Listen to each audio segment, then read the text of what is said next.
Id-Deputat Nazzjonalista Ivan J. Bartolo ta' 6pm mhux biss rema lil kollega tiegħu u Ewroparlamentari Peter Agius, imma qal li jagħmel ħażin meta ġie mistoqsi dwar l-aġir tiegħu li ġie konfermat li gideb wara investigazzjoni tal-Uffiċċju Ewropej ta' kontra l-frodi l-Olaf.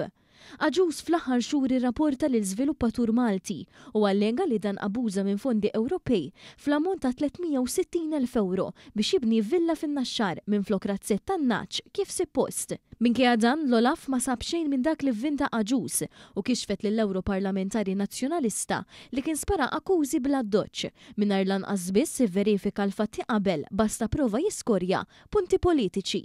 Sa dan it-tant id-Deputat Ivan J. Bartolo viżibilment skomdu l-erba' filgħodu farfar mir-responsabbiltà u tenna li hu jiddefendi biss il-verità u għalhekk minflok jipprova jaqbes għal sieħbu ma' One News Bartolo għalhekk. Instab ħadd li jagħmel allegazzjonijiet folot. Jekk huwa hekk huwa ħażin.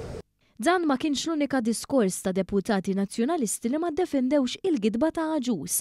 Dan għax din is-sena wkoll il-kandidata nazzjonalista Mirjana Kallija ta' Stefarrata Denoto kienet indikat li Peter Agius għandu jagħmel apoloġija wara l-ħafna teatrini tiegħu biex issa ħareġ ta' giddieb. Jekk xi ħadd jagħmel rapport lill-Olaf b'ħafna teatrini u jaqgħad tajt, għandu jitlob apoloġija?